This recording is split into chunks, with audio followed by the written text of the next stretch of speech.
फक्त येऊन या ठिकाणी पाठिंबा देणं आणि एवढ्याच्या पुरतं या ठिकाणी आपल्याला थांबायचं नाही। या ठिकाणी आपल्याला एक काम करायचं आहे की दलित मुस्लिम आपण सर्वजण या ठिकाणी एकत्र आलो तर या ठिकाणी कुणाची आई या ठिकाणी काय म्हणतात त्याला त्या पद्धतीने बोलायला नको कुठं, परंतु कुणी कुठल्या समाजाच्या अल्पसंख्याक समाजाला आम्ही या ठिकाणी कुठं काय झालं गावामध्ये की आम्ही जायचं 4 जणांनी आणि त्या ठिकाणी मुस्लिम समाजाची भांडणं या ठिकाणी मिटवायची। आता साजिदभाई म्हणणे त्या ठिकाणी संगममध्ये झालं, त्या ठिकाणी आम्ही 5 जण गेलो, त्या ठिकाणी सांगितलं पण काकडे कंपनी ऐकलं त्या ठिकाणी आम्ही म्हणलं तुम्ही आला तुमची चांगली गोष्ट तुम्ही सांगत त्या पद्धती, परंतु आमच्या आयामध्ये जर आणला होत असेल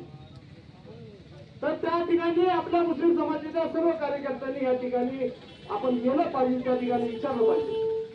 एक जणाचा फोन येतो 4 माणसाचा,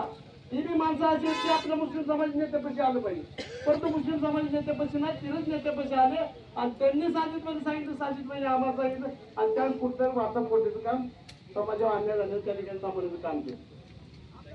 गांजापूरच्या या ठिकाणी जी घटना झाली त्या घटनेमध्ये आमच्या आया बहिणी कशा पद्धतीने राजमाळ पळत होती ती या ठिकाणी सर्वांनी रेडिओच्या माध्यमातून टीव्हीच्या माध्यमातून त्या ठिकाणी बघितली। ते त्या ठिकाणी मुस्लिम समाजाला मी अजून काय म्हणतोय दादा किरण भाया की आमचा कुठेतरी समाज जागा झाला पाहिजे। त्या समाजाच्या आरक्षणासाठी माझे बंबापत्र आम्ही चालू केलो, कुठेतरी समाजाला न्याय देण्यासाठी आम्ही प्रयत्न करतोय, परंतु समाज अजून आमचा या ठिकाणी झोपलेला आहे। असं वाटतं या ठिकाणी समाजाचं कामच करायला नको एक टायमाला सर्वजण म्हणतात बसिक म्हणतात की सर्वजण आपण सर्वजण या ठिकाणी लोक येत नाहीत,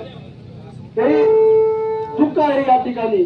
आणि माझ्या समाजाला कळकळीची विनंती आहे की आपण या ठिकाणी आपल्या त्या ठिकाणी किरणबाई या ठिकाणी मुस्लिमांच्या या ठिकाणी आली ती क्रांतिकारी आहेत असं मी त्यांना जाहीर करतो आणि या ठिकाणी मी किरणबाईला परत एकदा मी या ठिकाणी मोर्चा केला आणि खरोखर त्या ठिकाणी महाराष्ट्रामध्ये भैया तुम्हाला ज्या ठिकाणी मुस्लिम समाजाची गरज पडेल त्या ठिकाणी आमचे महाराष्ट्र मौलाना आझाद एकता मंच आपल्या पाठीमागे राहील। महाराष्ट्र तालुका समस्त मुस्लिम समाज त्या ठिकाणी पाठीमागे राहील आणि या ठिकाणी एवढंच बोलतो आणि परत एकदा त्या ठिकाणी आमचा त्या मोर्चाला पाठिंबा देऊन माझी 2 शब्द संपवून देईन।